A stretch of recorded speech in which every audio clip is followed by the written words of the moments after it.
ರಾಜ್ಯ ಕಾಂಗ್ರೆಸ್ನಲ್ಲಿ ನಾಯಕತ್ವದ ಬದಲಾವಣೆ ಬಗ್ಗೆ ಸಾಕಷ್ಟು ಚರ್ಚೆ ಎದ್ದಿರುವಂತದ್ದು, ಅದರಲ್ಲಿ ಪರ ವಿರೋಧದ ಮಾತುಗಳು ಕೂಡ ಕೇಳಿ ಬರ್ತಾ ಇರುವಂತದ್ದು. ಇದರ ಬೆನ್ನಲ್ಲೇ ಇದೀಗ ಸಚಿವ ಸ್ಥಾನಕ್ಕಾಗಿ ನೂತನ ಶಾಸಕರು ಪತ್ರವನ್ನು ಬರೆದಿರುವಂತದ್ದು, ಹೈಕಮಾಂಡ್ಗೆ ಪತ್ರವನ್ನು ಬರೆದಿರುವಂತದ್ದು. ಅದರಲ್ಲಿ ಚಿಕ್ಕಮಗಳೂರು ಜಿಲ್ಲೆಯ ಮೂಡಿಗೆರೆ ವಿಧಾನಸಭಾ ಕ್ಷೇತ್ರದ ಶಾಸಕಿ ನಯನ ಮೋಟಮ್ಮ, ಹಾಗೇನೆ ಕಡೂರು ವಿಧಾನಸಭಾ ಕ್ಷೇತ್ರದ ಶಾಸಕ ಆನಂದ್ ಅವರು ಕೂಡ ಸಹಿಯನ್ನು ಹಾಕಿರುವಂತದ್ದು. ಈಗ ಈ ಬಗ್ಗೆ ಮಾತಾಡ್ಲಿಕ್ಕೆ ನಮ್ಮ ಜೊತೆಗೆ ಮೂಡಿಗೆರೆ ವಿಧಾನಸಭಾ ಕ್ಷೇತ್ರದ ಶಾಸಕಿ ನಯನ ಮೋಟಮ್ಮ ಅವರು ಕೂಡ ಇರುವಂತದ್ದು. ಮೇಡಮ್, ಸಹಿಯನ್ನು ಹಾಕಿದ್ರಿ, ಯಾರೆಲ್ಲ ಪತ್ರವನ್ನು ಬರ್ದಿದ್ದೀರಾ ಮೇಡಮ್? ಯಾರಿಗೆ ಪತ್ರ ಬರ್ದಿರುವಂತದ್ದು? ಹೈಕಮಾಂಡಿಗೆ ಇದು ಲೆಟ್ರ್ ಬರ್ದಿರೋದು 31 ಶಾಸಕರು. ನಾನು ಸೈನ್ ಮಾಡಿದಾಗ ಲೆಕ್ಕ ಮಾಡಿರಲಿಲ್ಲ ಎಷ್ಟು ಜನ ಅಂತ. ಎಲ್ಲರೂ ಸೇರಿ ಹೋದ ಅಧಿವೇಶನದಲ್ಲಿ ಸೈನ್ ಮಾಡಿ ಕೊಟ್ಟಿರೋದು. ನನಗನ್ಸುತ್ತೆ ಚಳಿಗಾಲ ಅಧಿವೇಶನದಲ್ಲಿ. ಅದು ಯಾಕೆ ಇವಾಗ ವೈರಲ್ ಆಗಿದೆ ಅಂತ ನನಗೆ ಗೊತ್ತಿಲ್ಲ, ಬಟ್ ಆಗಿದೆ. ಅದರದ್ದು ಸತ್ಯ ಅಷ್ಟೇ ಇರೋದು. ಈಗ ನಾಯಕತ್ವದ ಬದಲಾವಣೆ ಬಗ್ಗೆ ಸಾಕಷ್ಟು ಚರ್ಚೆ ನಡೀತಾ ಇದೆ. ಇಂಥ ಹೊತ್ತಿನಲ್ಲಿ ಈ ಡಿಮ್ಯಾಂಡ್ ಇಟ್ಟಿರುವಂಥದ್ದು, ನಾಯಕತ್ವ ಬದಲಾವಣೆಗೂ ಕೂಡ ನೀವು ಎಲ್ಲರೂ ಕೂಡ ಒಪ್ಪಿದ್ದೀರಾ, ಹೇಗೆ ಮೇಡಮ್ ಆ ಥರನ?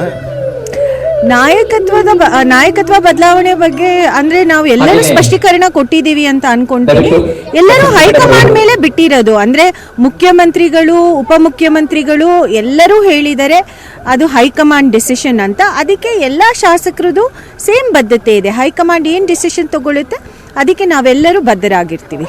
ನೀವು ಕೂಡ ಸಚಿವ ಸ್ಥಾನದ ಆಕಾಂಕ್ಷಿನ ಮೇಡಮ್, ಹೇಗೆ ಮೇಡಮ್? ಇಲ್ಲಪ್ಪ, ನಾನು ಸಚಿವ ಸ್ಥಾನದ ಆಕಾಂಕ್ಷಿ ಅಲ್ಲ.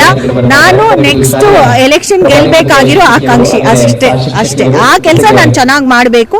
ನಾನು ಈ ಅವಧಿಯಲ್ಲಿ ಒಳ್ಳೆ ನಮ್ಮ ಕ್ಷೇತ್ರದ ಅಭಿವೃದ್ಧಿ ಆಗಬೇಕು, ಹೆಚ್ಚಿನ ಅನುದಾನ ತರಬೇಕು ಅಂತ ನನ್ನ ಪ್ರಥಮ ಉದ್ದೇಶ. ಬೇರೆ ಇನ್ನೂ ಇಲ್ಲ. ನೂತನ ಶಾಸಕರುಗಳು ಕೂಡ ಸಹಿ ಹಾಕಿರುವಂತದ್ದು, ಹಳಬ್ರು ಕೆಲಸ ಮಾಡ್ತಾ ಇಲ್ಲ ಅಂತ ಮೇಡಮ್, ಹೇಗೆ ಮೇಡಮ್? ಇಲ್ಲ, ನಾಟ್ ಎಟ್ ಆಲ್. ಆ ಥರ ಏನು ಕಂಪ್ಲೇಂಟ್ಸ್ ಇಲ್ಲ. ಬಟ್ ಶಾಸಕರಿಗೆ ಅನುಭವ ಸಿಕ್ಕಿದ್ರೆ ಮುಂದಿನ ದಿನಗಳಿಗೆ ಭವಿಷ್ಯಕ್ಕೆ ಒಳ್ಳೇದಾಗುತ್ತೆ ಅಂತ. ಆಮೇಲೆ ಸಾಕಷ್ಟು ಹೊಸಬ್ರಿಗೆ ಮುಂಚೆನೂ ಅವಕಾಶ ಕೊಟ್ಟಿದ್ದಾರೆ. ಅದರಿಂದ ಅವರು ಒಳ್ಳೆ ಅನುಭವಸ್ಥರಾಗಿ ಒಳ್ಳೆ ಸಚಿವ ಸ್ಥಾನದಲ್ಲಿ ಕೆಲಸ ಮಾಡ್ತಾ ಇದ್ದಾರೆ. ಅದನ್ನ ಮಾದರಿ ಇಟ್ಕೊಂಡು ಹೊಸ ಶಾಸಕರು ಅವಕಾಶ ಕೇಳಿದ್ದಾರೆ. ಅದರಲ್ಲಿ ಏನು ತಪ್ಪಿಲ್ಲ. ಅದರಿಂದ ಹಳಬ್ರು ಕೆಲಸ ಮಾಡ್ತಿಲ್ಲ ಅಂತ ಏನೂ ಇಲ್ಲ.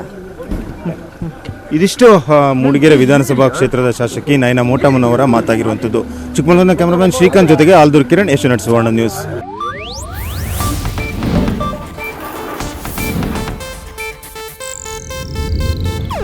ಇದು ಏಷ್ಯಾನೆಟ್ ನ್ಯೂಸ್ ನೆಟ್ವರ್ಕ್ ಪ್ರಸ್ತುತಿ.